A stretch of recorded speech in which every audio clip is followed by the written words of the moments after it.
Hello, Junior 6. How are you? Welcome to your science class. Now, we'll study Unit 3, which talks about water, weather, and climate. And we have here Concept 1, which has the title Energy Transfer Through the Water Cycle. It's a very nice topic. This is me, Shaimaa Hamdy, and you are watching the Big Sister channel.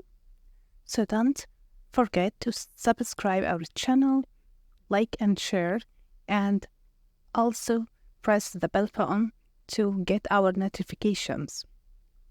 Okay, we start now. Are you ready? Okay, let's go. If one day, especially in holidays or weekend, you want to go for a picnic or to a park, okay, you should check the weather condition in this day by using a weather application or online weather site or from our cell phones, okay? Why? To know what to wear outdoor, or if the weather is suitable for this picnic, okay? So, as the weather may be hot or cold or rainy, okay? And what the things that affect the weather? Can you think with me? Yes, like temperature. Yes, if the temperature increases, so the weather is hot. So first condition that affects the weather, temperature, and also rain, if there is rain, and air, wind, pressure. All of these are conditions that affect the weather. The meaning of pressure? Yes, pressure is the force applied vertically on an area, okay? As any area has force affects on it. This force called what? Pressure. Okay, also we have another factors that affect the weather. If this place is mountain or valley, so the land forms affect the weather. And the water bodies, if there is sea or ocean or lakes, all of these has an effect on the weather, okay? And the important thing that affects the weather is the water cycle. You studied before, but now we will take more information about the water cycle and the energy transfer in this water cycle and how water cycle affects the weather, okay? It's a very nice topic. So now you will study lesson 1, activity 1. As you know, sun emits light, yes? So it emits light energy.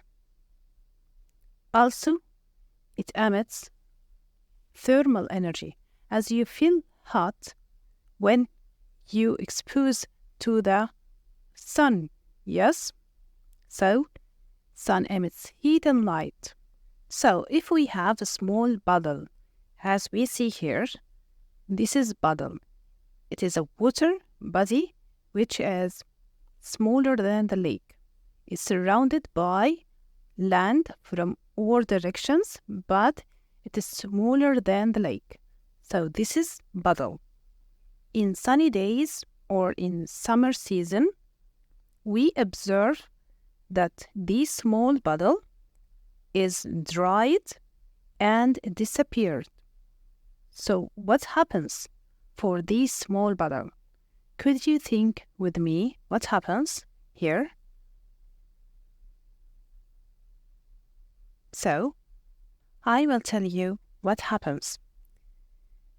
As we know that the sun emits thermal energy, so this thermal energy transfer from the sun to the small bottle. So the water of the small bottle is heated, okay, and evaporates. Why the water evaporates and why? Because the water particles gain energy from the thermal energy. It gains this energy, okay, and this causes what? Yes, the particles to move faster, okay? So it changes into gas state, which has more energy and the particles move faster. So here, water in the liquid state gain energy from the sun, and this causes what? Yes, the particles to move faster and change into the gas state, which is water vapor. So it evaporates. After a while, the small bottle dried up and disappeared. Why? Because water in the small bottle gain energy from the sun and it completely evaporates. Okay? So all of the water in the liquid state changes into gas state, which is water vapor. Okay? Okay. You know that the water can exist in the 3 states of matter, as it can be solid state as ice, or liquid state as water, or gas state as water vapor. Okay? And it can change from one state to another, as it can changes from solid state to liquid state by what? Yes, by heating. So it gains energy, thermal energy. When solid gains energy, so it will changes into liquid. And if the liquid gains energy also by heating, so it changes into gas state, which is water vapor. And the opposite, if we have water vapor, so this is the gas state, if it loses energy, and this happens by what? Can you tell me? Yes, by cooling. So if it loses energy, so it will change into liquid, and if the liquid lose energy by cooling, so it will change us into solid state, which is ice. And this exactly what happens in nature, as the water changes from one state to another by gaining energy and losing energy. Okay? As this, we call it water cycle. And there is energy transfer through it, as we saw now, as when the water gains energy, so it will change into gas, and this gas, when it is lose energy, so it returns back to water. So they go like in a cycle, okay, by gaining energy and losing energy. As we see here, this is the water cycle, as the sun heats up the water, so it evaporates, okay, as liquid changes into gas, and then when the water vapor is collected, okay, and forming clouds, so here, if it much cooler, as the temperature decreases, so what happens, as here the water vapor will lose energy and it changes into, yes, water, liquid state, and this is called condensation, okay? Then this water comes back or returns back to Earth's surface in form of rain, yes? So here the energy transfer is clear and obvious for us, okay? Now we want to know the effect of the sunlight, wind, water on the energy transfer in the water cycle. How these things affect the energy transfer. Okay, so the question here, what do water, wind, and sunlight drive or affect energy transfer in the water cycle? We need to think in this question. Yes, we know that the sun is the most important source that drives the energy in the water cycle. Okay? As sunlight provides the energy that's needed for what? Melting ice, changing it into water, because yes, ice gains the sunlight energy and changes into water.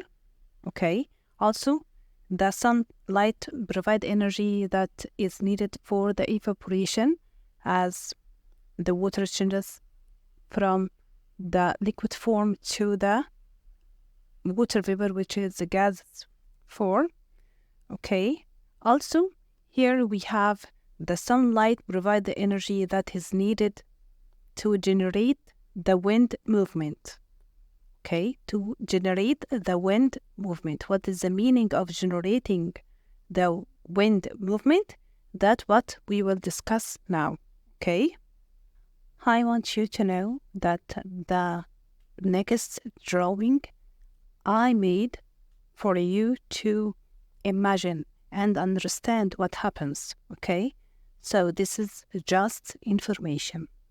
Okay, here, as we have the sunlight is responsible for the wind movement, as the sunlight heats up the air, so the hot air rises up and the cold air replaces it. Okay, so it goes like a cycle.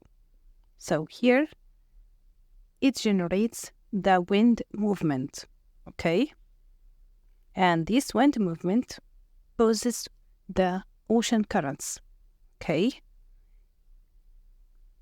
what is the ocean currents? As you see here, this is the ocean currents, as it is continuous movement of the ocean water surface. What we call it waves, this is the ocean currents. Okay, and these ocean currents make what?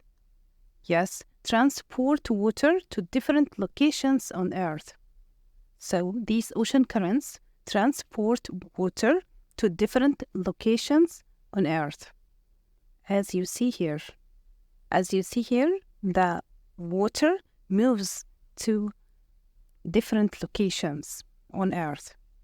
Okay, so we can summarize this point as the sunlight energy causes what? Generating the wind movement, and the wind movement cause ocean currents, which make what? Transport water to different locations on Earth. This is what we want to know. Okay, so we studied the energy transfer in the water cycle and the effect of sun on the energy in the water cycle, as the sun provides the energy that is needed for what? Yes, melting ice, evaporating water, and generating the wind movement. So you stop here and we continue next video. For now, thank you for watching and goodbye.